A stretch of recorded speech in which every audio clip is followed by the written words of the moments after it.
Okay, so ladies and gentlemen, we went to the TryHackMe, as you can see, tryhackme.com/room/DNS in detail. तो इस पे जाके एक तो मकसद ये है कि we are very near to ending this course, लेकिन आपको आइडिया हो कि मुख्तलिफ रिसोर्सेज को किस तरह आप अपनी स्किल बिल्डिंग के लिए इस्तेमाल कर सकते हैं। तो एक तो कल मैंने आपसे एडवाइस किया था आप लोगों को कि ये एक डीएनएस इन डिटेल की वीडियो है, आप इसको जरूर सुनें। ठीक, तो मैं हो सकता है कि आपने पहले ही मेरी बात सुन ली हो और इस पे चले गए हो, तो अगर चले गए हैं तो इट्स गुड, नहीं गए तो स्टिल आई विल रिकमेंड कि आप जरूर इसको देखें। ठीक है, अब मैं आल्दो के मेरे एंड से अगर देखा जाए तो आई हैव कंप्लीटेड 100%। और कौन है इस क्लास में इस वक्त जिसने इसको पहले से 100% कंप्लीट किया हुआ है? Are you okay? Why not here then? Okay, then is the हमने बेसिकली आपको पता है कि this DNS what is do, the job of the DNS is to form a link between और map the IP address with the URLs. ठीक है, तो यहाँ पे यही वो कह रहा है कि DNS provide a simple way for us to communicate when devices on the internet without remembering the complex numbers. तो यहाँ तो आईपी वर्जन 4 का नंबर है, अगर ये आईपी वर्जन 6 का नंबर होता तो यू अंडरस्टैंड कि उसको याद रखना, चाहे वो google.com हो, चाहे वो bbc.co.uk हो, चाहे linux.org हो, चाहे tryacme.com हो, jasa.com हो, gov हो, whatever, तो ये याद रखना नामुमकिन है। कहता है कि जनाब ये याद रखना मुमकिन है, जो इसके साथ ये आईपी लिखा हुआ है ये याद रखना नामुमकिन है। कहता है much like every house has a unique address for sending mail directly to it, every computer on the internet has its own unique address which is called IP address. I hope you everyone understand this. फिर कहता है IP address looks like the following, जैसे 104.26.110.229 which belongs to tryhackme.com। तो कहता है कि जी 4 set of digital digits ranging from 0 to 255, you understand better कि ये आईपी 32 बिट्स का है, 0 to 255 तक नंबर हो सकता है, you already understand all of these things which is nice. When you want to visit a website it's not exactly convenient to remember this complicated set of numbers, and that's where DNS can help you. So instead of remembering this 32 bits or 128 bits, you can remember tryhackme.com instead. तो इसलिए उसने कहा कि जनाब यहाँ पे उसने अच्छी बात की है कि उसने बताया हुआ है कि try DNS stand for domain name system. और जस कामरान ने क्या करना है कि वो आपसे पूछ रहा है कि what does DNS stand for, तो you right here and press. तो अगर आप देखेंगे कि अगर आप गलत देंगे तो ये आपको कहेगा नहीं, और अगर आप ठीक दे देंगे तो आपको इसी तरह करेक्ट आंसर की नवीद सुना देगा। तो ये तो कोई नई बात इसमें नहीं थी, पुरानी बात है। अब हम आते हैं अबाउट दी डोमेन हायरार्की, जिसको हमने कल भी स्टडी किया था। ठीक है, what's your name gentleman? Mohammad Abdullah, आप क्या है? ठीक है, तो हायरार्की में कल बताया था कि एक तरीका तो ये था कि सेंट्रलाइज होता, एक तरीका तो ये था कि पूरी दुनिया की इंफॉर्मेशन एक मशीन के पास होती, लेकिन लाजमी तौर पे हर मुल्क चाहता कि उसके पास हो, तो लाजमी तौर पे अमेरिका के पास होता क्योंकि इंटरनेट स्टार्ट वहीं से हुआ है। तो ये मुमकिन, और स्पेशली क्या उस वक्त 70s या 80s में जब कोल्ड वॉर इरा था, क्या फॉर एग्जांपल अगर एक तरफ नासा था, सॉरी एक तरफ अमेरिकन ब्लॉक था तो दूसरी तरफ वार्सा पैक्ट यानी कि रशियन ब्लॉक था, क्या रशियन ब्लॉक सारा अपनी इंफॉर्मेशन इधर देना पसंद करते? हरगिज नहीं। और दूसरा उससे भी बड़ा, ये तो पॉलिटिकल एक वजह मैंने बताई, दूसरी वजह ये है कि हर कोई इस एक ही कंप्यूटर पे जाके अपना मसला रिजॉल्व करवाता, तो कितनी ट्रैफिक उस साइड पे पूरी दुनिया से जाती। तो कम से कम ये स्केलेबल सोल्यूशन किसी सूरत नहीं था। ठीक है, इसलिए क्या सोचा गया कि जनाब हम एक हायरार्की बनाएं, और हर हायरार्की के अंदर कैसे, मैंने कल भी बताया था कि सबसे पहले जो रेड कलर में दिखाया गया, जो डॉट से कल भी बताया था मैंने, that is the root domain, जिसको हरगिज किसी भी के बारे में, एमआईटी के बारे में, ट्राइहैकमी के बारे में, गूगल के बारे में, यूएसए के बारे में, आर्मी के बारे में, गव के बारे में हरगिज नहीं पता। इसको सिर्फ टॉप लेवल डोमेन्स का पता है बस, क्योंकि अगर सबका इंफॉर्मेशन इसके पास हो तो again it is centralised, it will become a centralise approach. तो इस सेंट्रलाइज अप्रोच से निकलने के लिए हमने क्या कहा, मोहम्मद नूर काकड़ साहेब के, ये सिर्फ इसको ये पता है कि अगर कोई भी क्यूरी इसके पास आए जो कि .edu की होगी, तो ये उसका इंफॉर्मेशन, मैंने कल बताया था कि दो तरीके पॉसिबल हैं। एक तरीका तो ये है कि ये आपको edu का प्रोवाइड कर दे और फिर आप edu के पास जाएं, और दूसरा है कि नहीं, आपको आराम से बैठने दिया जाए, हम खुद ही आपकी रिक्वेस्ट आगे भेजेंगे और आपकी रिक्वेस्ट का रिस्पॉन्स लेके आपकी तरफ भिजवा देंगे। ठीक है, क्लियर है? ओके। लेकिन इस वक्त हमारी इंपॉर्टेंस ये है कि हम हायरार्की को एक्सप्लेन करना चाहते हैं, तो हमने कहा कि जी हमारे पास उसके बाद टॉप लेवल डोमेन्स है, और फिर टॉप लेवल डोमेन्स में हर कोई अपने मुताबिक, मिसाल के तौर पे एमआईटी है तो एजुकेशन इंस्टीट्यूट है, ट्राइहैकमी है तो एक कम्युनिकेशन, एक कमर्शियल वो है, गूगल है तो कमर्शियल है, यूएसए है तो गव के साथ जाना चाहेगा, नासा है गव के साथ जाना चाहेगा, आर्मी है तो मिल के साथ जाना चाहेगा। तो अकॉर्डिंगली आप अपने टॉप लेवल डोमेन में सेकंड लेवल डोमेन्स इंबेड होंगे, और फिर सेकंड लेवल डोमेन्स के अंदर आपके सब डोमेन्स होंगे। क्या होंगे? सब डोमेन्स। जी, एनी क्वेश्चन? बिल्कुल। Anyone, any question? प्रॉब्ली हमें अभी ज्वाइन किया मुअज्जम ने, तो अगर कोई क्वेश्चन है तो आप कर सकते हैं। तो हमने कहा कि जनाब ये जो टॉप लेवल डोमेन्स हैं ये दुनिया में 2000 से ज्यादा है। सिर्फ ये टॉप लेवल डोमेन, यहां तो 4 दिखाया ना, ये जो ब्लू डॉट्स हैं ये 4 नहीं है दुनिया में, दे आर मोर देन 2000, क्योंकि इसमें कंट्रीज भी आ जाते हैं। यहाँ पे कोई कंट्री नहीं शो किया गया, लेकिन even you people are there, .pk, .in, .jp, .pt, 2000 से ज्यादा है, more than 2000 top level domains are there. ठीक, कंट्रीज भी टॉप लेवल डोमेन्स में आते हैं। ठीक हो गया? तो यही वो कहता है कि top level domain, this TLD is the most right hand part of the domain name. For example the TryHackMe में ये जो .com का पोर्शन आपको, जिसको मैं अभी हाईलाइट भी ग्रीन से कर देता हूं ताकि आपको नजर आए, this .com is the top level domain.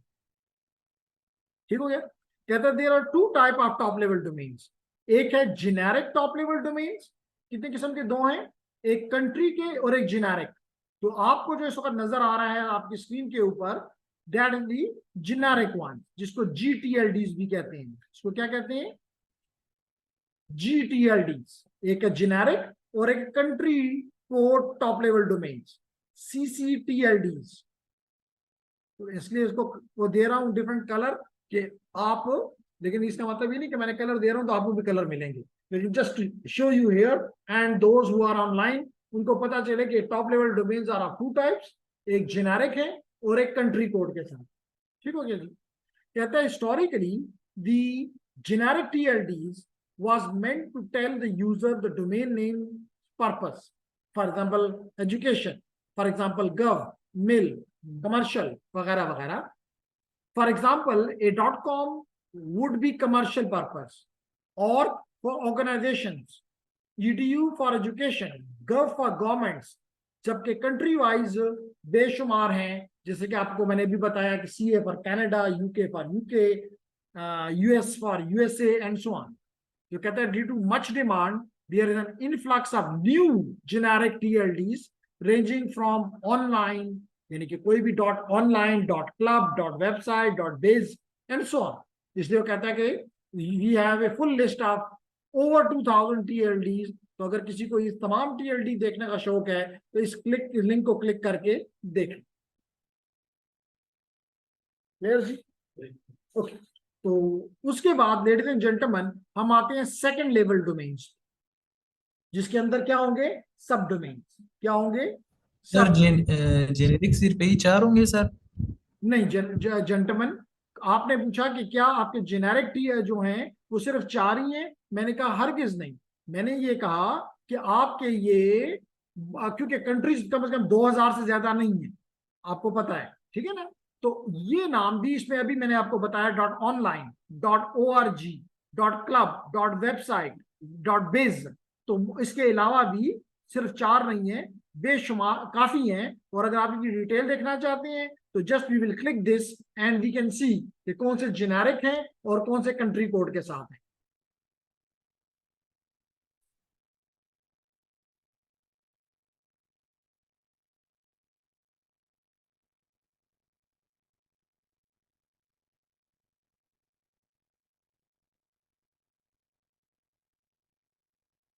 तो मैं कंट्रोल F करूं और कॉम लिखूं तो ये .com आपको नजर आ रहा है। तो ये कुछ आप इसी तरह .org लिख दें, org लिख दें, org लिख दें न्यू। तो आपको ये एक नहीं, यहाँ भी जॉर्ज है, ये और भी आपको नजर आ गया। तो ये मुख्तलिफ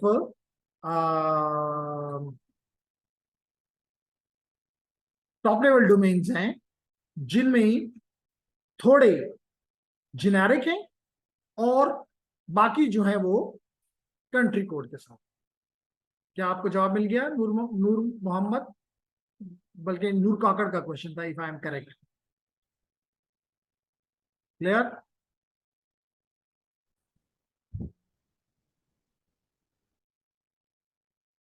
ओके। अब इसके बाद मैंने जैसे कहा कि टॉप लेवल डोमेन के अंदर कौन से डोमेन्स हैं, सेकंड लेवल डोमेन, जिनको मैंने might be called the green colour, this green colour से रिप्रेजेंट किया। अब इनकी तादाद बेशुमार है। तो अब ये इसके बारे में क्या रूल्स हैं? कहता है कि जी टेकिंग trihacme.com, इसमें इसका मतलब है कि ये हो गया आपका टॉप लेवल डोमेन .com, और ट्राइहैकमी हो गया सेकंड लेवल डोमेन। तो क्या कहता है जी, is an example where the com part is the top level and TryHackMe is the second level domain. कहता है जी when registering the domain name, जब आप अपना डोमेन नेम रजिस्टर करवाते हो, the second level domain is limited to 63 characters. तो आप इससे ज्यादा नहीं रख सकते सेकंड लेवल डोमेन को। और कहते हैं TL plus the TLD, TLD तो फिक्स है। अगर आप कमर्शियल ऑर्गेनाइजेशन तो .com में जाओगे, अगर आप कोई ऑर्गेनाइजेशन हो तो org में जाओगे, अगर कोई गवर्नमेंट इदारा हो तो .gov में जाओगे, वो तो फिक्स है। उसके अलावा आप सेकंड लेवल डोमेन, अभी बताऊंगा कि सब डोमेन भी इसमें की बात भी करूंगा, तो टोटल लेंथ जो है प्रॉब्ली वो 253 कैरेक्टर्स का होता है, जिनमें 63 character, up to 63 characters can be the second level domain name. अब इसमें क्या क्या आ सकता है? It can take a value from small a to small z, it can take a value from 0 to 9, and it can take the hyphens. Cannot start or end with hyphen or have consecutive hyphens. No. तो ये है rule to name your second level domains. It can take A to Z, 0 to 9 and hyphens। बस ये तीन चीजें आप अपने second level domain के नाम में रख सकते हैं। और वो भी वो कहता है कि आप शुरू में भी हाइफन नहीं लगा सकते और कंसेक्टिव हाइफन भी नहीं लगा सकते। यानी ये नहीं कर सकते ट्राई हैकमी हाइफन हाइफन हाइफन, हाँ ये कर सकते हैं ट्राई हाइफन। बात समझ आ गई? ओके। फिर उसके अंदर हर सब सेकंड लेवल डोमेन जैसे ट्राई हैकमी है, इसके अंदर मल्टीपल सब डोमेन्स आप बना सकते हैं। मिसाल के तौर पे exams.trihacme, admission.trihacme, sales.trihacme, accounts.trihacme and so on। क्यों कामरान, समझ आ रही है? तो क्योंकि इसको ख्याल से सुने, क्योंकि अभी आपने ये फिर इसके सवालों के जवाब भी देने हैं। तो कहता है कि ये सब domain sits on the left side of the second level domain. जैसे मैंने अभी कुछ देर पहले कहा कि अगर आपका फॉर एग्जांपल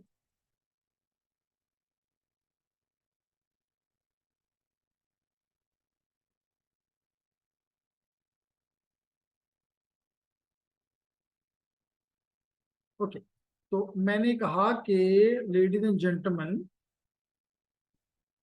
जी, कि अगर आपका लेट इसी को अगर हम ले लें tryhackme.com, so this is .com is your top level domain, tryhackme is your second level domain. अब इसके लेफ्ट पे जो भी आप लगाते हैं, मिसाल के तौर पे admission, for example sales, for example customers, तो this will be the sub domains within the second level domain. No, this is the name of the machine that shows the web, that shows the protocol. तो no, उसके पीछे जो ये लगा है that is the second level domain. तो ये कह रहा है कि the subdomain sits to the left of the second level domain using the period to separate it. जैसे मैंने यहाँ पे पीरियड लगाया, आपको नजर आ रहा है, क्लियर है मेरी बात? Period mean dot. ओके, तो को okay, for example in the name admin.tryhackme.com. Now, admin is the subdomain, tryhackme is the second level domain, com is the top level domain. ठीक हो गया? The admin part is the subdomain. A subdomain name has the same creation restrictions, यानी A to Z, small, 0 to 9, and hyphen. Okay, and not multiple hyphen, and cannot start and end with the hyphen. So please do remember.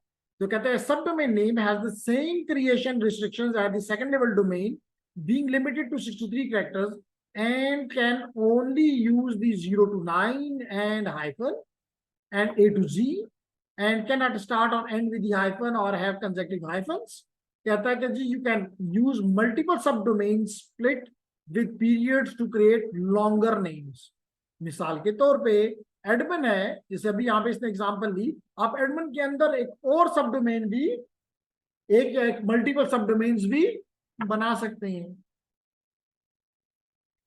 तो इस पे कोई आपकी restriction नहीं कि आप सब डोमेन के अंदर फर्दर सब डोमेन नहीं बना सकते. लेकिन ओवरऑल जो आप इन सब का जो लेंथ है वो 253 कैरेक्टर से ज्यादा ना. आप इवन जो सब डोमेन है उसके अंदर भी एक सब डोमेन बना सकते.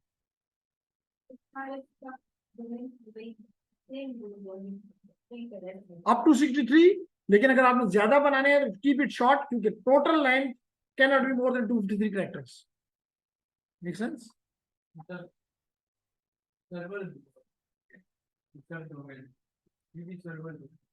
लाजमी तौर पे कोई एफटीपी है, ftp.admin, कोई भी, तो वो डिपेंड करता है कि आप उसको किस पर्पस के लिए इस्तेमाल करते हैं. ठीक है, ओके.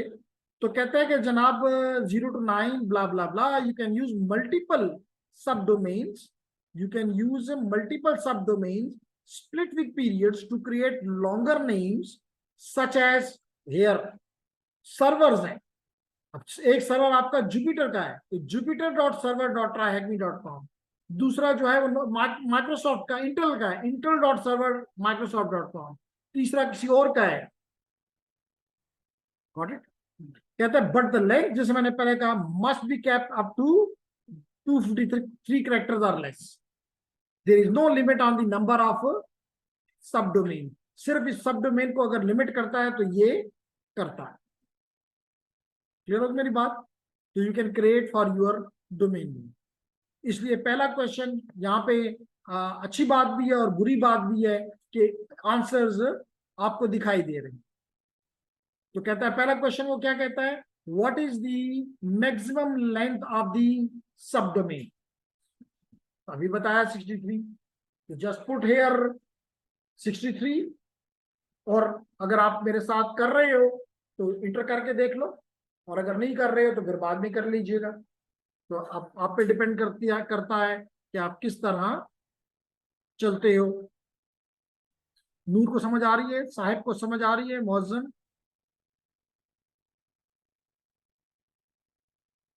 Yes sir. ओके, चलिए अच्छी बात है। तो अगला क्वेश्चन क्या है जी? कहता है कि what is the following, which of the following character can not be, कहता है इनमें से कौन सा करेक्टर आप नहीं इस्तेमाल कर सकते?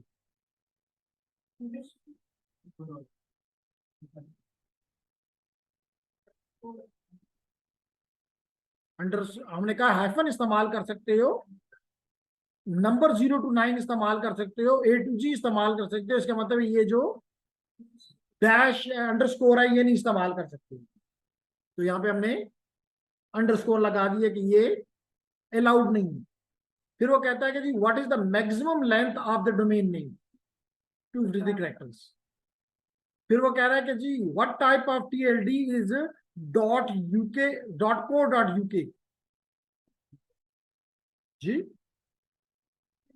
कंट्री कोड, यूके है, country code top level domain, समझ आ गई? तो ये तो एक अच्छी इंफॉर्मेशन थी जस्ट, जो कि आपके साथ शेयर करना चाहते थे। अब हम आते हैं लेडीज एंड जेंटलमैन, और जो कल का हमारा टॉपिक था यहाँ पे उससे ज्यादा, इसलिए मैं यहाँ पे आया, and that is DNS record types, and there is something in the chat as well. Okay, it's clear. Okay. Okay, तो लेडीज एंड जेंटलमैन, अब ये रैकेट टाइप्स की हम, अब आपको पता है सबसे पहले तो, स्पेशली जो मेरे सामने स्टूडेंट इस वक्त ज्यादातर बैठे हुए हैं, दे बिलोंग टू इधर कंप्यूटर साइंस और computer system with some probably from electrical. लेकिन सबको पता होना चाहिए, क्योंकि मैं कभी भी जो चीजों इलेक्ट्रिकल उससे पीछे जाता है, मैं उससे एग्री नहीं करता। उनको वो सारा कुछ करना चाहिए, इवन बड़ा डिपार्टमेंट है तो फायदा उठा सकता है, लेकिन उसकी डिटेल में मैं इस वक्त नहीं जाना चाहता। लेकिन आपको ये पता है कि आपका DNS क्या है? एक डेटाबेस। अगर कोई डिसएग्रीमेंट करता है तो कर ले, जिसमें क्या होता है, आपके टेबल्स होते हैं। जिन्होंने डेटाबेस मैनेजमेंट का मैडम सुमैया के साथ पढ़ा हुआ है, उनको पता है कि आपके डेटाबेस में क्या होता है, टेबल्स होते हैं। और अगर मुझे नहीं पता कि अगर मैं यहाँ पे एक्सेस लिखूं तो क्या मेरे पास है। तो एक सबसे आसान जो डेटाबेस है वो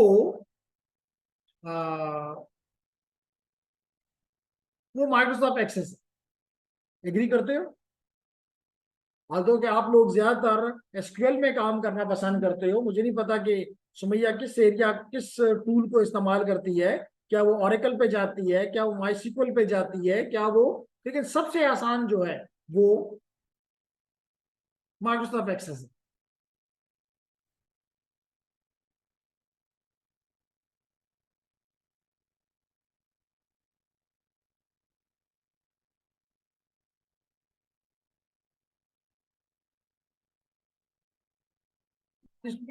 जी, सामने अगर देती है तो दे दें। जी, तो बताना मकसद ये है कि आपके, अगर आप देखें ना, मुख्तलिफ इसमें टेबल्स हैं, कुछ फॉर्म्स हैं। इसकी डिटेल में इस वक्त मेरा जाना कोई वो नहीं बनता, क्योंकि मेरा कोर्स नेटवर्क से रिलेटेड है। लेकिन कम से कम ये आपको बता रहा है कि इसमें जिस जगह पे ये चीजें स्टोर होती हैं, दे आर दी टेबल्स। ये रिपोर्ट्स, क्वेरीज, मेन मेन्यू, नहीं मैंने बंद कर दिया। तो कहने का मकसद ये है कि जहां पे चीज स्टोर होती है, it is like Excel. It is like Excel. Excel में क्या होते हैं? रोज और कॉलम्स, ऐसे ही होता है ना। एक्सेल में भी इसी तरह होता है। मिसाल के तौर पे अगर मैं यहाँ पे एक्सेस में एक दफा फिर चला जाऊं, मे बी डेटाबेस 1, देखते हैं इसमें कुछ है कि नहीं है। तो बने बहुत साल हो गए हैं नहीं इस्तेमाल किया ब्लैंक डेटाबेस, डेटाबेस 3, और ये इसमें जा रहा है, चलिए जाने दीजिए। तो ये आपको अब नजर आ रहा है कि इसमें क्या है, इसमें जितने भी आप फील्ड ऐड करना चाहें वो ऐड किए जा सकते हैं। तो ये क्या है, कुछ रोज, और इन रोज को क्या कहते हैं डेटाबेस की जुबान में,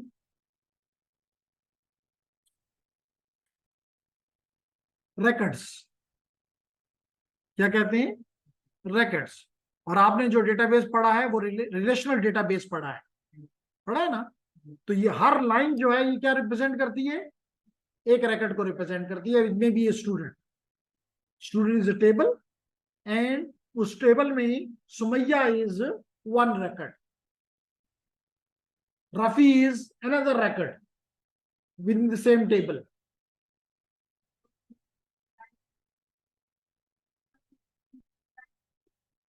कॉलम्स में उसके मुख्तलिफ करेक्टर्स होते हैं रिकॉर्ड के। मिसाल तौर पे one in record you have the first thing is name, the second is may be the father name, the third one is the may be the education, the fourth one is for example the where from where he belongs. जी, लेकिन यहाँ पे मेरा कहने का मकसद ये है कि जहां भी आपने कुछ चीज स्टोर करनी होती है तो you store in the database, you store in the database. तो सबसे आसान डेटाबेस अगर किसी ने बनाना हो तो माइक्रोसॉफ्ट एक्सेस, और अगर आप उसी तरह आप इस पे क्वेरीज भी लगा सकते हैं, फॉर्म्स भी कर सकते हैं, रिपोर्ट्स भी जनरेट कर सकते हैं, कोई पाबंदी नहीं। समझ आ गई मेरी बात जी। अब ऑब्जेक्टिव मेरा इस सारी बात करने का ये है कि अगर आपने, बहुत शुक्रिया, अगर आपने डीएनएस के रिकॉर्ड्स को भी, मैंने भी कहा रिकॉर्ड्स, तो अगर ये उस रिकॉर्ड में क्या होगा, मिसाल के तौर पे उसके एक तो उसमें होना चाहिए टाइप, ये रिकॉर्ड किस टाइप का है। मिसाल के तौर पे क्या ये IP4 एड्रेस रखता है, क्या ये IP6 एड्रेस रखता है, क्या ये कोई ईमेल का वो रखता है, क्या ये कोई और किस्म का रखता है। तो we that the reason we have the different record types. ठीक है। अब कहता है DNS is not just a website and multiple type of DNS record exist. We will go over some of the most common ones that you are likely to come across. Number one, A record. A record का मतलब है that is a type of record which contains a IPv4 address. It means this record is mapping the IPv4 address with the URL. नहीं मेरी बात समझ आ रही है कोई जिसको नहीं समझ आ रही हो, आप लेट आई नहीं है, समझ आए ना जी जी। हमने कहा कि हमारे पास एक तरीका तो ये हो सकता है कि आप, और ये भी क्योंकि स्पेशली मैंने कहा कि इस वक्त मेरे सामने ज्यादातर कंप्यूटर साइंस के और कंप्यूटर सिस्टम के लोग हैं, इनको पता है कि single database consist of multiple tables. Now, one table might be representing IPv4 addresses, which means a mapping between the IPv4 address and the URL. The second might, or in a single table, you may, इसी तो query करते हो, उस table को भेजते हो कि मुझे सिर्फ IPv4 वाले दिखा दो, तो उन रिकॉर्ड का क्या नाम होगा, ए टाइप। मेरी बात समझ आ रही है ना। जैसे मिसाल के तौर पे हमारे एक ही टेबल के अंदर हमने सारी अपने स्टूडेंट का डेटा रखा हुआ है, हम उसको कहते हैं हमें DCSE के स्टूडेंट सामने ले आओ, तो सारे DCSE से सामने ले आता है। हम उसे कहते हैं इलेक्ट्रिकल के ले आओ, वो इलेक्ट्रिकल के सामने ले आता है। हम उसे कहते हैं कंप्यूटर साइंस के ले आओ, कंप्यूटर साइंस के सामने आ जाती है। बात समझ आ रही है। तो अगर कोई रिकॉर्ड है जो कि मैपिंग शो करता है between IPv4 address and URL, it will be called as A record. तो अगर मेरी इस बात से समझ आ गई तो यहां पढ़ के भी समझ आ जाएगी कि these record resolve the to IPv4 address. For example, 104.26.10.229 to www.tryhackme.com.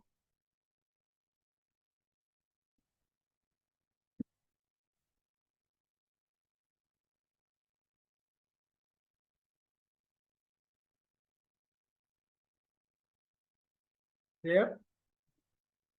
नहीं है तो बात करो। मुझे आपका नाम क्यों भूल जाता है? नासिर। नहीं भूलना चाहिए। तो नासिर, अब हर एक यूआरएल के पीछे IPv4 एड्रेस होना लाजमी तो नहीं है। IPv6 भी हो सकता है। इसका मतलब डिफरेंट रिकॉर्ड है, डिफरेंट टाइप ऑफ रिकॉर्ड है, जहां पे आपकी फील्ड का साइज 32 बिट की बजाय 128 बिट का होगा। उसको हम कौन सा रिकॉर्ड टाइप कहेंगे? क्वाड ए। क्या कहते हैं? क्वाड ए रिकॉर्ड, यानी 4A। तो देखिए यहां पे भी लिखा है कि these record resolve to IPv6 address, like for example this one. So now this is related to some URL। तो आप URL देते हो, ये आपको IP दे देता है। तो रिवर्स DNS भी होता है, लेकिन उस पर अभी नहीं जा रहे। क्लियर होगी मेरी बात जी? ओके। थर्ड टाइप जो है, मोस्टली हम इसको नहीं पढ़ते होते, लेकिन इसको कहते हैं C name record. C name record, ये क्या है? ये मजेदार है। बाज़ औक़ात जो आपके यूआरएल का होता है, आप उसको एक निक नेम से रिप्रेजेंट करते हो। शायद आपको फील होता है कि लोग इससे ज्यादा आसानी से याद कर लेंगे, या जो भी रीजन हो सकता है वो आप समझते हैं।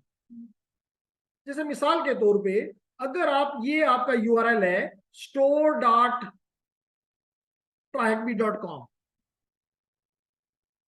store.trahacme.com, आपने क्या मजाक की, आपने इसको रख दिया, एक और रिकॉर्ड इसके लिए नाम बनाया जिसको कहते हैं shops.shopify.com।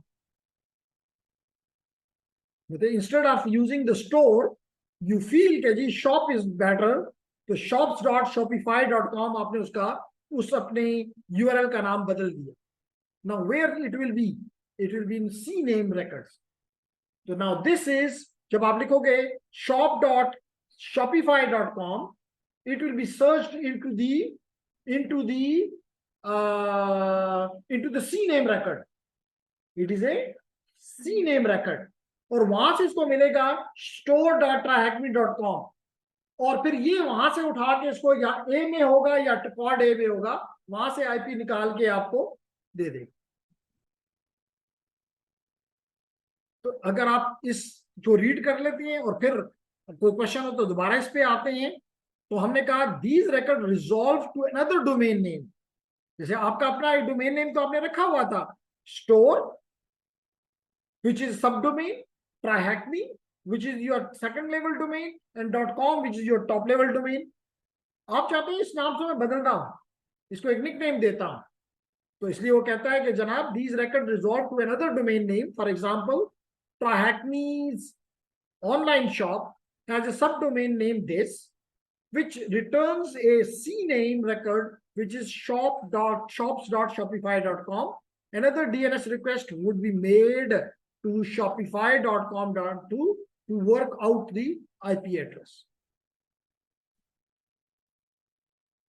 एक यहाँ पे रीड करने में पता चला, लेकिन आइडिया सेम है कि एक यूआरएल को दूसरे URL. Okay, so ladies and gentleman, let's start.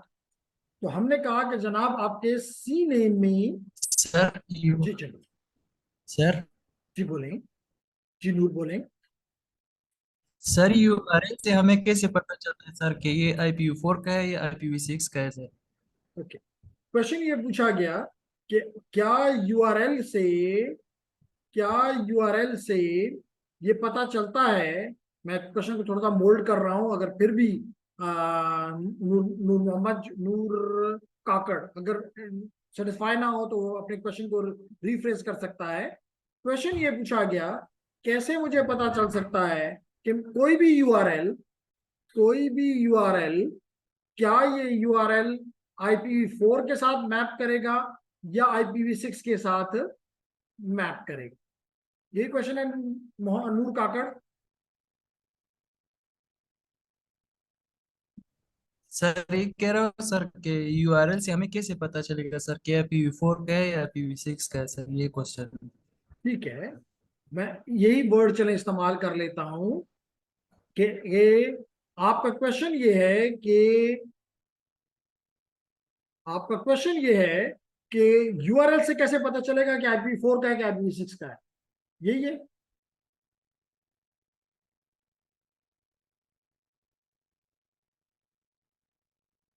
Hello नूर।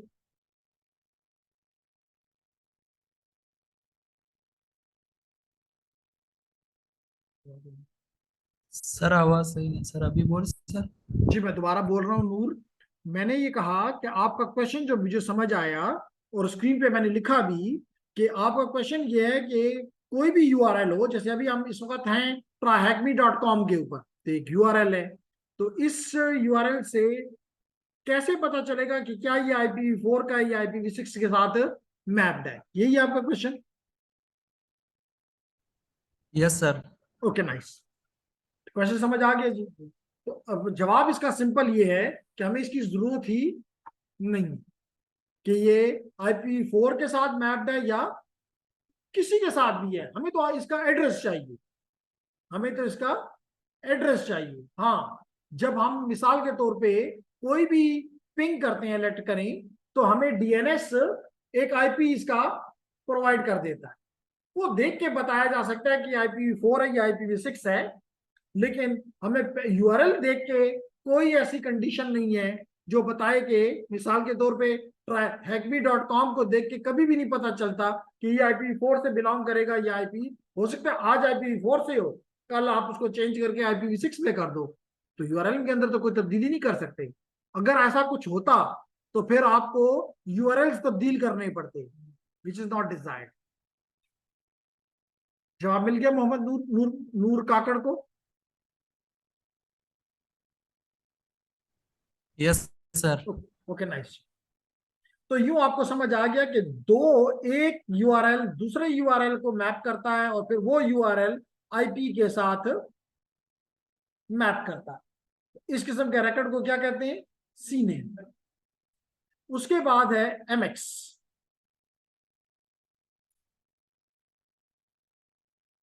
ये उन डिवाइसेस का रिकॉर्ड रखता है जो कि ईमेल सर्वर को हिट करता है।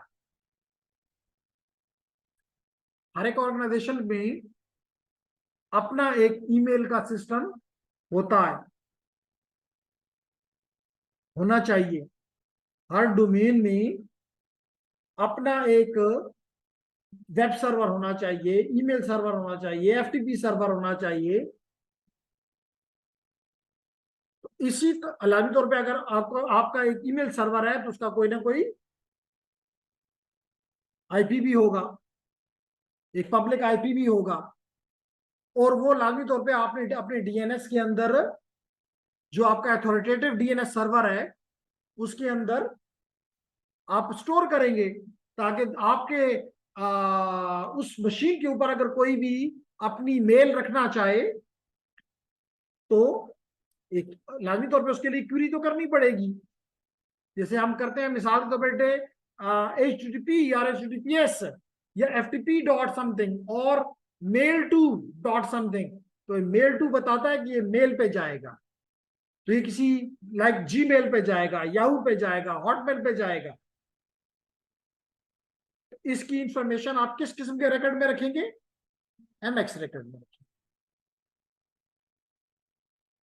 एमएक्स रिकॉर्ड में रखेंगे। तो यही वो कह रहा है, सॉरी एमएक्स रिकॉर्ड में रखेंगे। तो ये कह रहा है these record resolve to the address of the server that handles the email for a domain. For example, the MX record response for the trahacme.com would look something like this. इन्होंने अपना email इस जगह पे रखा हुआ है। These records also come with a priority flag. This tells the client in which order to try the server. That is perfect for if the main server goes down, the email need to be sent to the backup server. Simple आपको याद रखना है कि email related जो आपका server है उसका record जो डीएनएस में स्टोर होता है, उस डीएनएस रिकॉर्ड को क्या कहते हैं? MX record. क्लियर हो गया? उसके बाद है टीएक्सटी रिकॉर्ड। आखिरी आखिरी तो नहीं है लेकिन ये मेन है, इसलिए मैं यहाँ पे गया कि अगर मैं आपको आपकी साइट दिखाता, मतलब आपकी स्लाइड दिखाता, तो वहां यहाँ पे 1 2 3 4 5 एक्सप्लेन किए गए हैं, और अगर आप अपनी साइट पे जाके देखें तो वहां 5 नहीं, वहां पे सिर्फ ए है, ट्रिपल ए, MX है और NS है। और NS में क्या होता है अभी बताता हूं, जो कि शायद यहाँ पे नहीं है, लेकिन आपके साथ अभी NS को भी शेयर करता हूं। जी, तो उसके बाद है टी, एक NS भी हम एक्सप्लेन कर देते हैं। NS में हर एक ऑर्गेनाइजेशन में आपको पता है कि एक या एक से जायद DNS सर्वर्स होते हैं, जिनको अथॉरिटेटिव DNS सर्वर कहा जाता है। तो लाजमी तौर पर उसकी इंफॉर्मेशन भी की भी एक टाइप होनी चाहिए, तो वो किस टाइप के अंदर जाके स्टोर होगा, NS। ठीक। और आखिरी टाइप जो यहाँ पे एक्सप्लेन की गई है, दैट इज दी TXT। कहता है TXT records are free text fields which where any text based data can be। तो अगर कोई भी आपने DNS के अंदर कोई टेक्स्ट बेस्ड डेटा स्टोर करना है, तो एक अलग record के अंदर स्टोर होगा जिसका नाम है TXT। TXT records have multiple uses, but some common ones can be list servers that have the authority to send email on behalf of the domain. They can also be used to verify ownership of the domain name and signing up for third party services। तो अगर कोई भी चीज आपने DNS के अंदर रखनी है which contains text file, तो that will be stored in the here। बात समझ आ गई? अगर समझ आ गई तो छोटे से सवालों का जवाब भी दे दें ताकि हम अगले पे चले जाएं। कहता है कि what type of record would be used to advise where to send the email। Email के लिए कौन सा आपने रखा, MX। फिर कहता है कि what type of record handles the IPv6, quad A. Inter करो और आंसर आ गया। उसके बाद कामरान हम आते हैं इंपॉर्टेंट चीज की तरफ, from the perspective of the DNS। इस कोर्स के पर्सपेक्टिव से यहाँ पे अभी तक हम ज्यादातर कंप्यूटर साइंस के पर्सपेक्टिव से बात करते रहे DNS पे।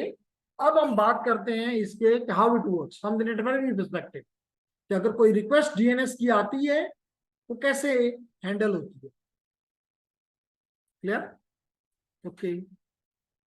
और ये भी बताता बताता चलूं कि दो तरह से, एक को कहते हैं, अभी मेरे जहन में उसका नाम भी आ गया, कि दो तरह से आप DNS आपका प्ले करता है। एक को कहते हैं इटरेटिव और दूसरे को कहते हैं रिकर्सिव।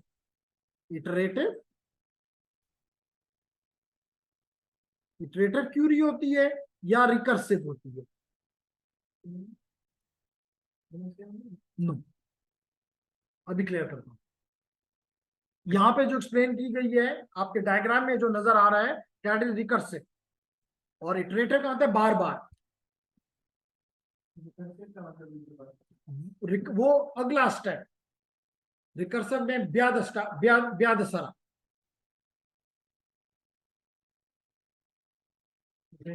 अभी क्लियर करता ना हो तो फिर मुझसे पूछें। अब क्या हुआ जनाब, इस 5 नंबर ने पूछना, या इस लैपटॉप ने इसको इधर रब करते हैं ताकि कुछ चीजें ऐसी स्क्रीन वो कर रही है जनाब। तो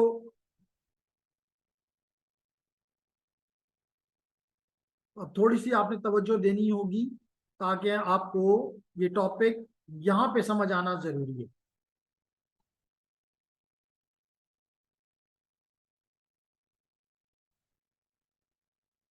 जी जेंटलमैन, अब इसने number 1, when you request a domain name like cisco.com, trihacking.com or any other, your computer first checks its local cache।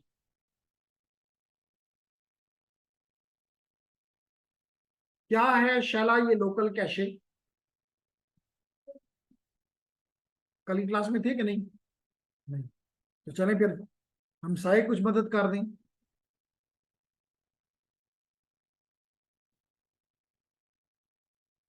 जो जो रिकॉर्ड हम, जी कल हमने किया था, कौन बताएगा कि किस तरह मैं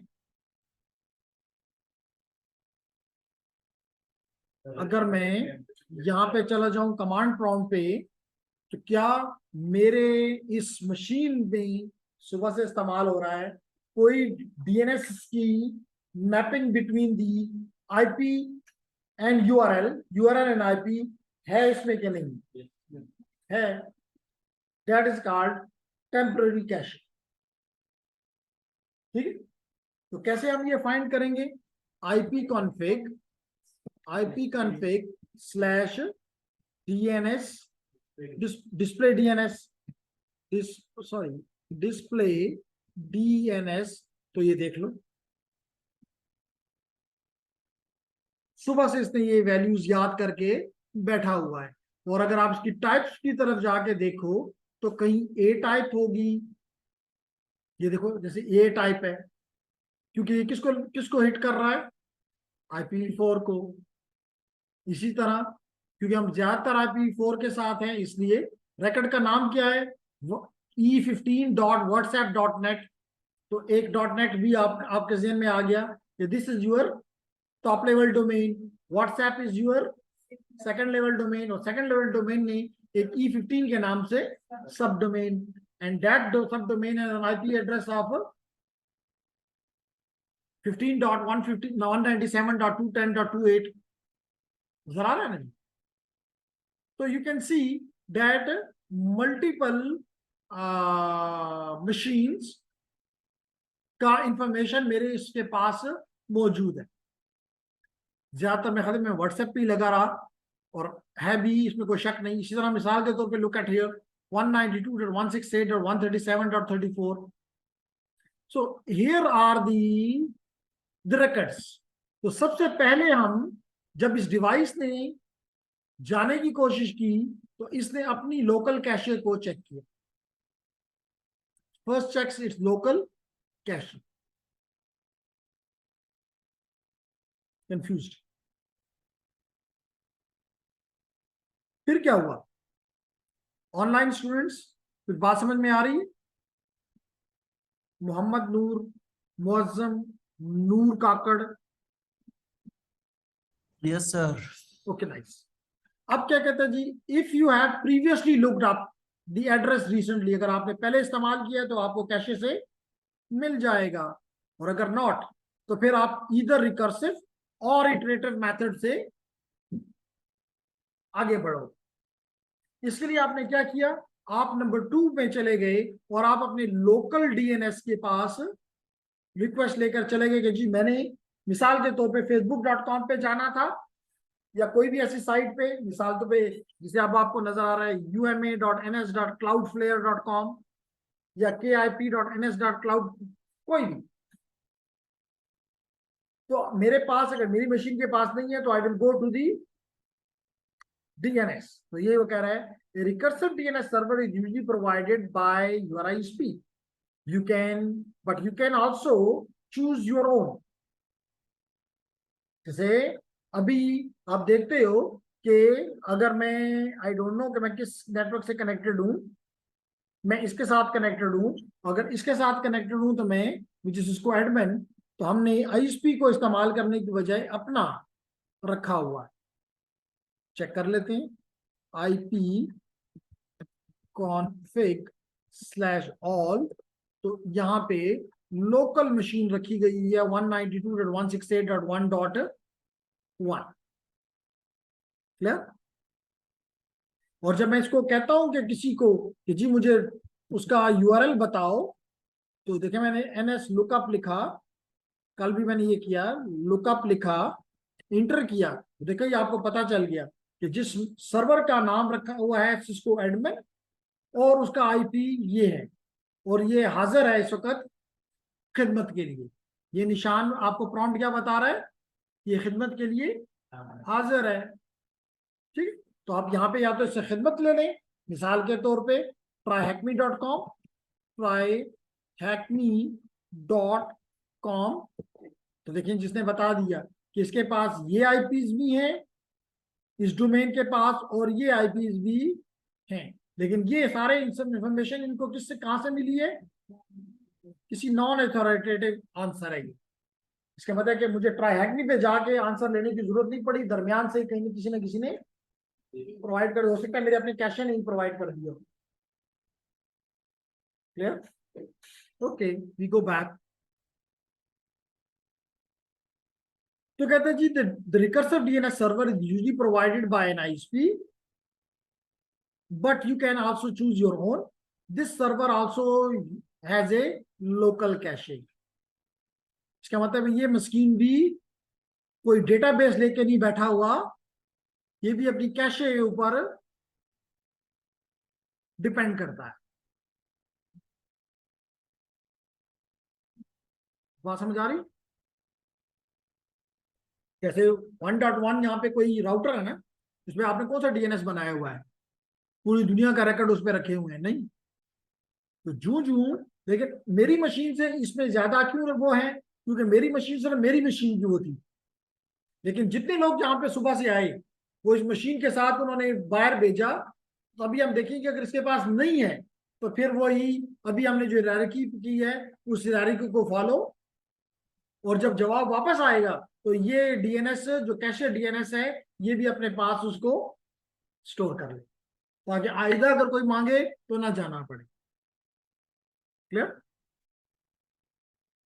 तो नासिर इसके बाद क्या है जी, कहता है कि this server also has a local cache of recently looked up domain names. If the result is found locally, this is sent back to the computer. तो ये आंसर कौन सा आंसर होगा? Non authoritative. ये आंसर कौन सा होगा? Non authoritative. And your request ends here. This is the most common for popular and heavily requested services such as Google, Facebook, Twitter. रास्ते में ही कोई जवाब दे देगा। If the request cannot be found locally, a journey begins to find the correct answer starting from the internet root DNS server. तो अब आपको इसमें तकलीफ नहीं होनी चाहिए कि रूट क्या है। ठीक है?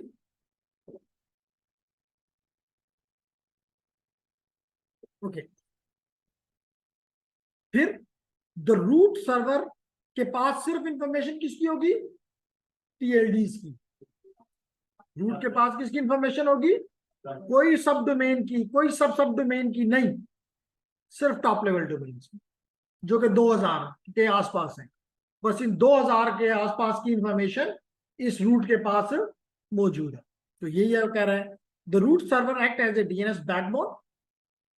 There job is to redirect you to the correct top level domain server. बस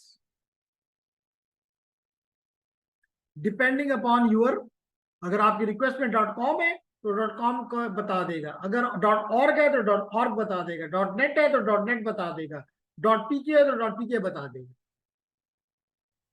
clear? Okay. If for example your request is, sorry, if your request is www.raikme.com, the root server will recognize the top level domain as .com, as .com, and refer you to the correct TLD that deal with the .com address. ठीक है? तो recursive में ये होता है कि अगले को रूट के पास यही सर्वर गया, अगर ये इटरेटिव होता तो ये इसको बता देता कि जनाब तुम्हारा रूट जो है, रूट का एड्रेस ये है, अब आप रूट के पास जाओ। रूट आपको जवाब वापस को देता, फिर ये आपको सेकंड लेवल डोमेन पे जाता। तो हर बार आपकी मशीन या आपका डीएनएस ये जो है ये आपके लिए सर्व करता। अब आप देख रहे हैं कि आपकी इंफॉर्मेशन आगे खुद ब खुद जा रही है। That is only difference. दोबारा, यानी मैंने कहा मिसाल के तौर पे, ये आपने आपके इटरेटिव और रिकर्सिव में फर्क ये है कि इस मशीन ने आपकी रिक्वेस्ट को आगे भेज दिया, मिसाल के तौर पे रूट के पास भेज दिया।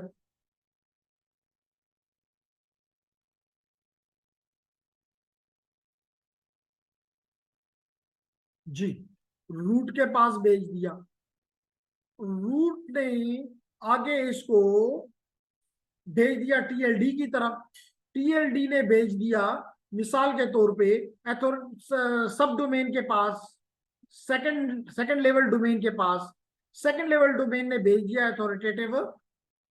इसी तरह ये रिस्पॉन्स, अगर ग्रीन से रिस्पॉन्स आया, क्वेश्चन आया है, तो रिप्लाई इसी तरह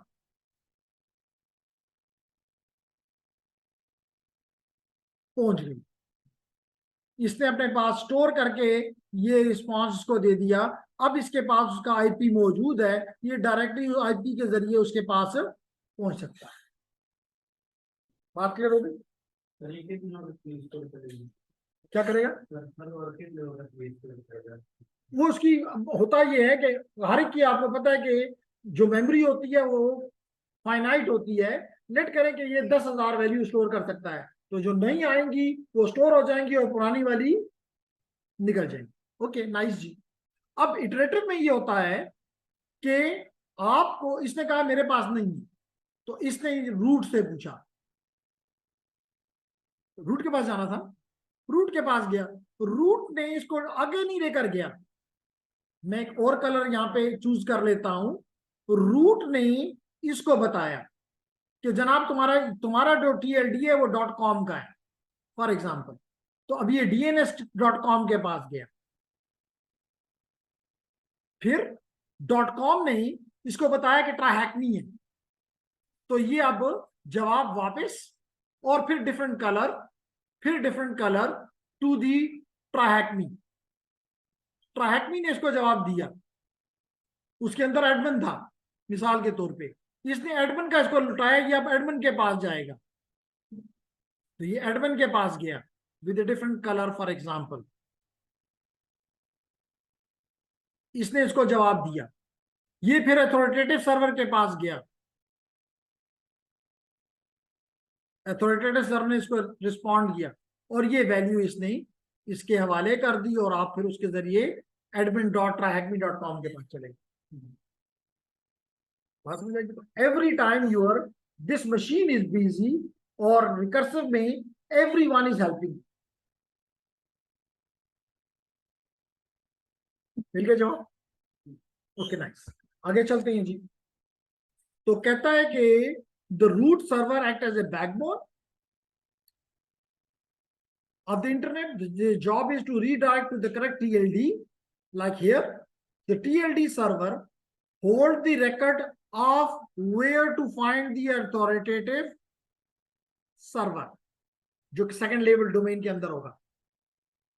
अगर ये .com है तो .com आगे ट्राहैकमी, और ट्राहैकमी के अंदर DNS.trahacme.com फॉर एग्जाम्पल। ठीक है? तो TLD server hold record for where to find the authoritative server to answer a DNS request. The authoritative server is often also known as name server for the domain. और mostly जब हम security के experts, जब हम किसी भी को reconnaissance शुरू करते हैं तो नेम सर्वर से पकड़ने की कोशिश करते हैं, क्योंकि यहां से हमें उसका आईपी का कुछ आइडिया हो जाता है, और ये हमें पैसिव रिकॉनेसेंस से ही पता चल जाता है इसका नेम सर्वर कौन सा है, यानी इसका अथॉरिटेटिव सर्वर कौन सा है। क्लियर?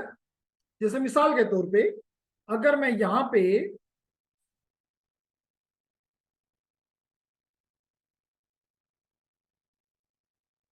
लिख लू एग्जिट,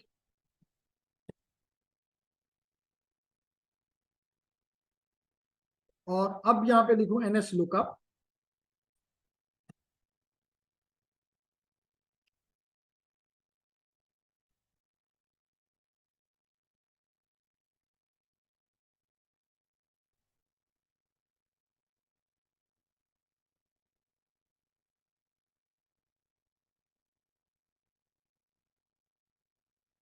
ये मोस्टली इसके जो अथॉरिटेटिव सर्वर के नेम्स हैं, उसके, बल्कि नहीं, यहां से बताने की बजाय हुईज में चला जाऊं, सिस्को के पास गया हूं, अभी कर चला जाता हूं जी।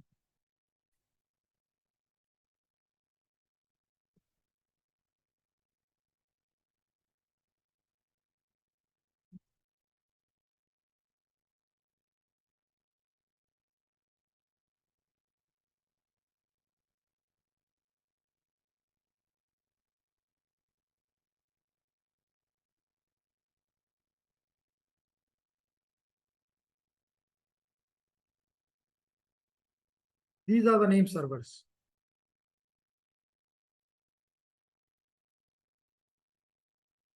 ns1 dot cisco.com, ns2 dot, ns3 dot, these are the name server belonging to cisco.com. और अब अगर मुझे इसका वो चाहिए, very simple, ns1 dot cisco dot com, inter, ये आईपी आ गया।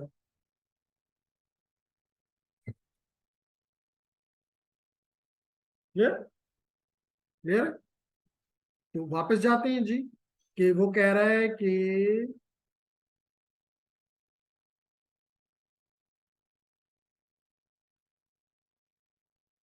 बोरिंग तो नहीं हो गया। तो कहते हैं the top level domain holds record from where to find the authoritative server to answer the DNS request। तो अभी मैंने आपके लिए सिस्को का DNS की रिकॉर्ड निकाल के दिखाया। The authoritative server is often also known as the name server for the domain. For example, the name server for TryHackMe is this one and this one। तो क्या मुझे फाइंड कर देंगे? चलिए जी, अभी किया हुआ है तो अभी देख लेते हैं कि इसकी बात दुरुस्त है या गलत है। तो हम वापस चले जाते हैं यहाँ पे और इसको दे देते हैं tryhackme.com, tryhackme.com इंटर कर देते हैं जी। तो ये है TryHackMe, और ये देख लो, ये इसके नेम सर्वर है। सेम है कि डिफरेंट है? सेम, जो वहां लिखा हुआ है वही है। क्लियर? अल्दो के आपको कुछ इंफॉर्मेशन, मिसाल के तौर फोन नंबर, अल्दो ये मेरा टॉपिक इस वक्त नहीं है, लेकिन यहां से हम रिकॉनेसेंस स्टार्ट करते हैं। यानी वापस चलते हैं जी।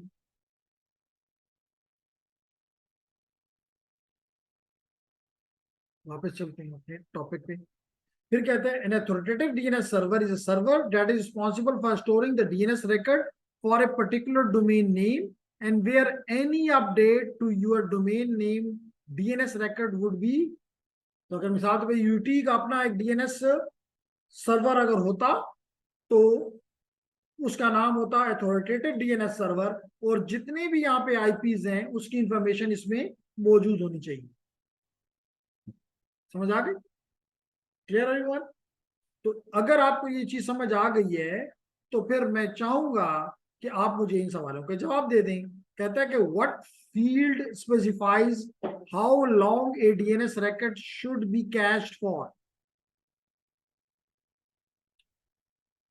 ये बात इसने यहां पे की है, तो मैं उसको पहले रीड करवा देता हूं, लेकिन ये थोड़ा सा साफ कर दूं तो ज्यादा बेहतर क्लियर हो जाएगा।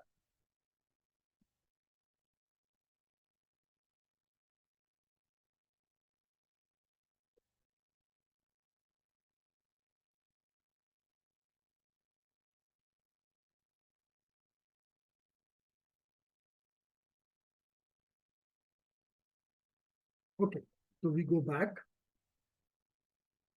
जी। तो क्या कहता है जी? कहता है कि depending upon the record type, भी आपने देखा record टाइप्स ए, क्वाड ए, MX, NS, देखा ना? The DNS record is then sent back to the recursive DNS server where a local copy will be cached for further requests and then replayed back to the original client that made the request. DNS records all comes with a TTL value, time to live, IP4 में आप समझते हैं। This value is a number represented in seconds that the response should be saved for locally until you have to look it up again। तो जितने, एक तो TTL जो आपके आईपी की लेयर में था ये डिफरेंट है, ये जितने सेकंड्स के लिए वो रिकॉर्ड आपके कैशे में मौजूद रहेगा, that is representing the TTL। ये वो TTL नहीं है जो कि IPv4 के हेडर में, that is the number of seconds जिसके लिए आपके कैशे में ये रिकॉर्ड मौजूद रहेगा और उसके बाद खत्म हो जाएगा। ठीक, तो यही वो कह रहा है This value is a number represented in second that the response should be saved for locally until you have to look it for it up again. Cache saves on having to make a DNS request every time you communicate with the server. तो ये कह रहा है what field specify how long a DNS record should be saved in your cache. This is given by the TTL value. फिर क्या कहते हैं what type of DNS server is usually provided by the ISP. Recursive. फिर कहता है what type of server holds all the record for the domain. Authoritative DNS server. ठीक है जी. अब आखिर में हम एक प्रैक्टिकल एग्जांपल करते हैं और फिर छुट्टी करते हैं. कहता है जी use the website on the right. मेरे ख्याल से इसका जवाब तो एक्सपर्ट को करवाना चाहिए क्योंकि मुझे याद नहीं कि इस प्रैक्टिकल में क्या कराया गया हुआ है. लेकिन वी कैन गो. तो कहता है we can build request to make DNS queries and view the results. अच्छी बात. कहता है the website will also show you the commands you will need to run on your own computer if you wish to make the request yourself. तो सबसे पहले तो कहता है कि what is the cname of shop.website.thm. तो हम पहले तो जाएं जी साइट पे.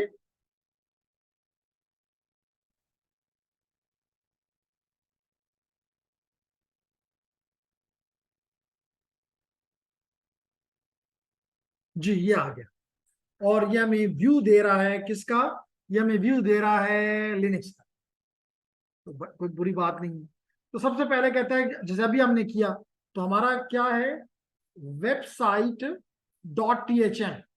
यही है ना वेबसाइट डॉट THM. तो कहते हैं NS लुकअप अभी मैंने करवाया और कहता है कि जी उसको दे दो. यहाँ पे अल्दो उसने लिखा हुआ है लेकिन ना भी लिखा होता तो हमें यहाँ पे पता चल रहा है कि हम वेबसाइट डॉट THM का जो दूसरा नाम है वो ढूंढना चाह रहे हैं. तो हम इसको इंटर करते हैं देखते हैं कि जी क्या आता है. ओके सॉरी पहले वो कहता है कि जनाब DNS का सब डोमेन दें which is probably website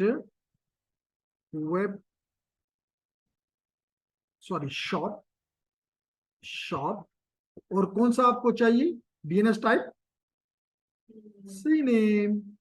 inter कर देते हैं तो देखें आपकी पूरी कमांड क्या बन गई NS lookup dash dash type. कौन सी टाइप चाहिए cname और इस साइट के लिए चाहिए. Make sense. Send DNS request. तो पता चला कि इसका नॉन अथॉरिटेटिव सर्वर ने बताया कि जनाब इसके इस नाम के पीछे shop.website.thm के पीछे क्या है shop.website के पीछे इसका नाम कैनोनिकल नेम क्या है shop.myshopify.com. है कोई गलत बात. जस्ट इसको कॉपी करें. मेरे केस में हुआ है आपके केस में कॉपी करें और यहां आके पेस्ट करें और सेंड कर दें. You will get the answer. Clear. अगला क्या है जी कहता है कि what is the value of the text record of the website dot THM. इस वेबसाइट डॉट THM के पीछे कोई टेक्स्ट रिकॉर्ड इसके अंदर हमने कहा ना कि टेक्स्ट रिकॉर्ड भी रख सकते हो. तो उसने ये फ्लैग इसके अंदर रखा हुआ है वो कहता है निकाल के दे दो. तो अब हम इसको दे देते हैं कि हमें चाहिए टेक्स्ट रिकॉर्ड और मिल गया. क्या टेक्स्ट रिकॉर्ड है इसके अंदर THM फिर करली ब्रेसेस एंड देन 70 ब्ला ब्ला ब्ला ब्ला. तो ये DNS के अंदर टेक्स्ट रिकॉर्ड के अंदर रखा गया हुआ है. क्लियर. कॉपी करें और यहां पेस्ट कर दें. मुश्किल है ना कॉपी करना और पेस्ट करना तो बहुत मुश्किल टास्क होता है. ओके इसके तो आप माहिर हैं. कॉपी और पेस्ट के तो माहिर. तो फिर क्या है कहता है what is the numerical priority value of the MX record. MX record में क्या होता है ईमेल वाला. यस तो अब इसका मतलब है कि उसकी प्रायोरिटी वैल्यू पूछना चाहता है। तो mx में जाते हैं, तो हम हमारी कमांड क्या होगी, ns lookup dash dash type is equal to mx website dot THM. अपने यूटी के लिए करके देखो, ns lookup dash dash type is equal to mx uitpeshawar.edu.pk। लेकिन मैं इतनी देर में, क्योंकि इसको पूरा करना है, इसकी प्रायोरिटी वैल्यू फाइंड करना मेरा मकसद है। चेक करते हैं प्रायोरिटी वैल्यू क्या है जी, 30। और कहाँ पे ये सर्वर पड़ा हुआ है, इनके लिए, ये चम वालों के लिए alt4.blah blah blah.l.google.com। और अगर मैं यही काम, लेडीज एंड जेंटलमैन, आप करें जी, मैं क्यों करूं, ns lookup ns lookup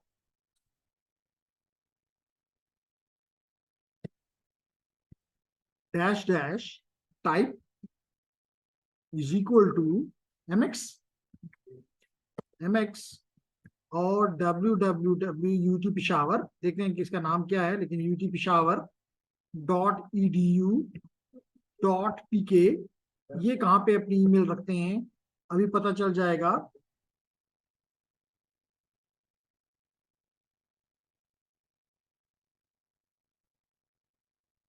command यही थी, सर डब्ल्यू नहीं लिखा आपने। चलिए ये भी लिख देते हैं जी, हो सकता है कि इनका नाम कंप्लीट ये हो, www.inter।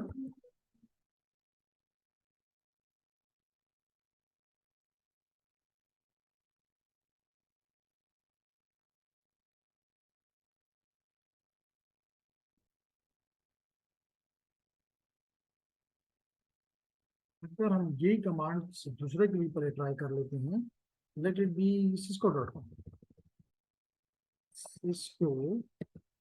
cisco.com।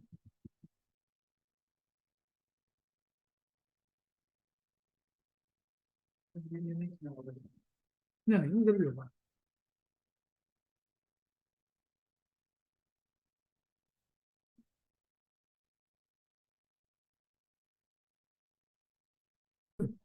तो लेडीज एंड जेंटलमैन, अगले में कहता है कि इस साइट का आईपी एड्रेस बताओ।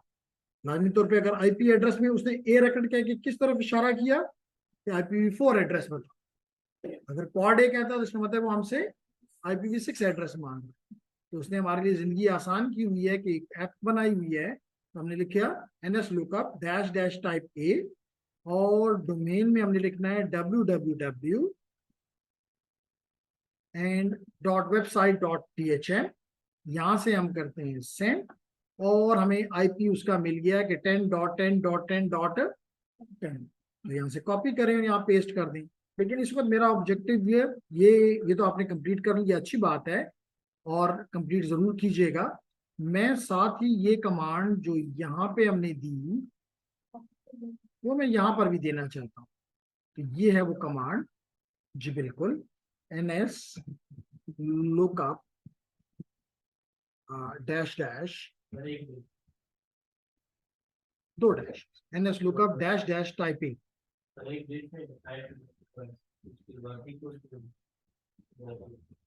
Dash type equal to mx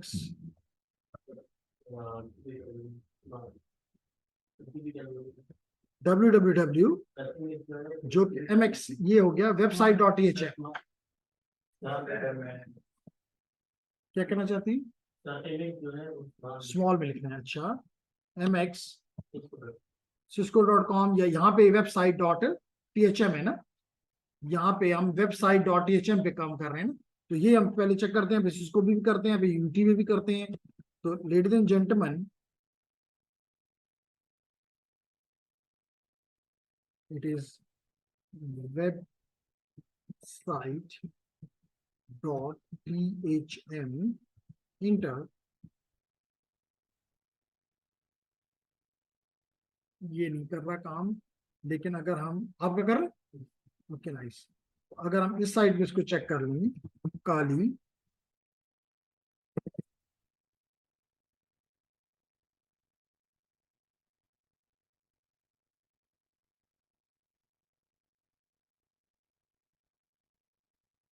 और हम इसका टर्मिनल ओपन कर लें,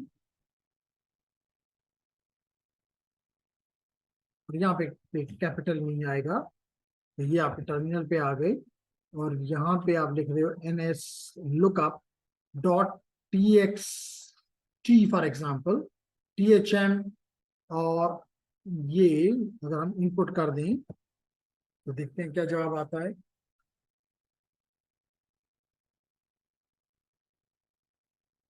अच्छा, ये कम्युनिकेशन एरर दे रहा है, अनस्टेबल IP कह रहा है।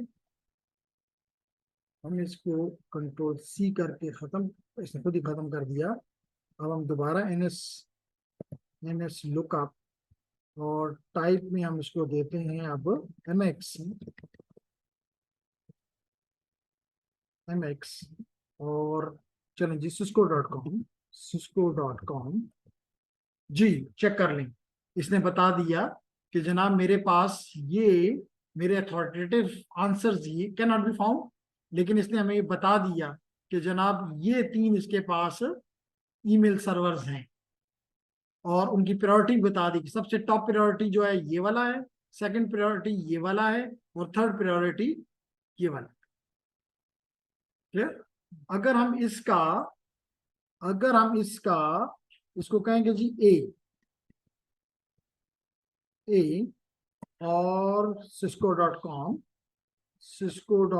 इंटर करते हैं, तो इसने हमें ए टाइप का उसका, क्योंकि हम ए का है तो उसका IP एड्रेस इज हमें प्रोवाइड कर, IPv4 एड्रेस प्रोवाइड कर दिया।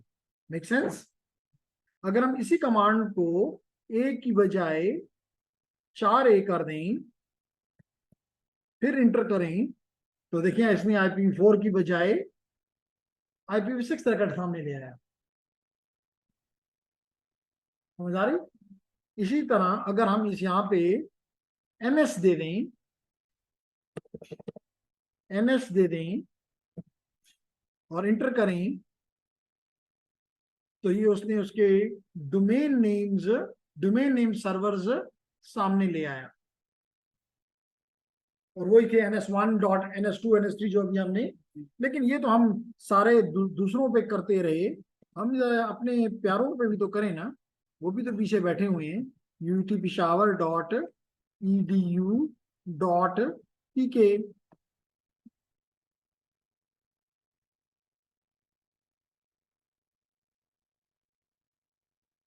हाँ, इनके पास अपना नहीं है, ये कॉमसेट के ऊपर लोड हुए हैं।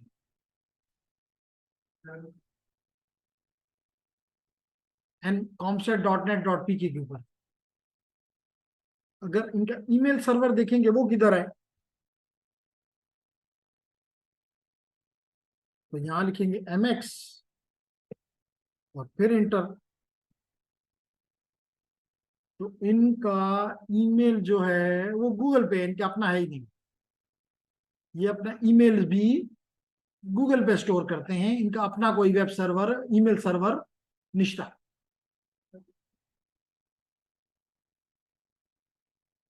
ऐसे ही है जी। ठीक, तो that is part of the reconnaissance, passive reconnaissance. इनको अब नहीं पता, ये हमें नहीं कह सकते कि आपने हमारी चीजें चेक की हैं, तो हम पैसिवली इनके बारे में वो सारी चीजें मालूम कर रहे हैं कि इनका DNS कहाँ है, इनका ईमेल कहाँ है, इनके बाकी चीजें किधर हैं, वो हम देख सकते हैं। क्लियर हो गया? क्लियर जी? Any question? Is it interesting? ठीक, तो इंशाल्लाह अगर मौका मिला तो इस साइट पे और भी काम करते रहेंगे, और आप इंजॉय करते रहेंगे। We hope. Is there any question?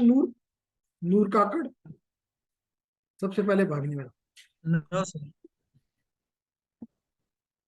Ji Noor, is there any question? No sir, no sir. कुछ नहीं, उसने अभी माइक ऑन किया है। आप क्यों कह रहे हैं सो गए? सॉरी, मेरे ऑडियो में मसला है।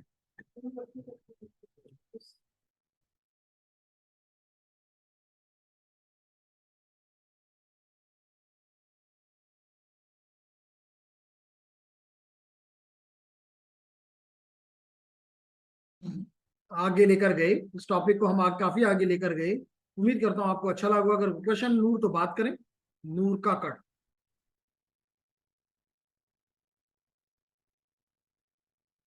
क्लियर है सर। चलें, अगर कोई क्वेश्चन नहीं है तो वी स्टॉप टिल देन। अल्लाह हाफिज।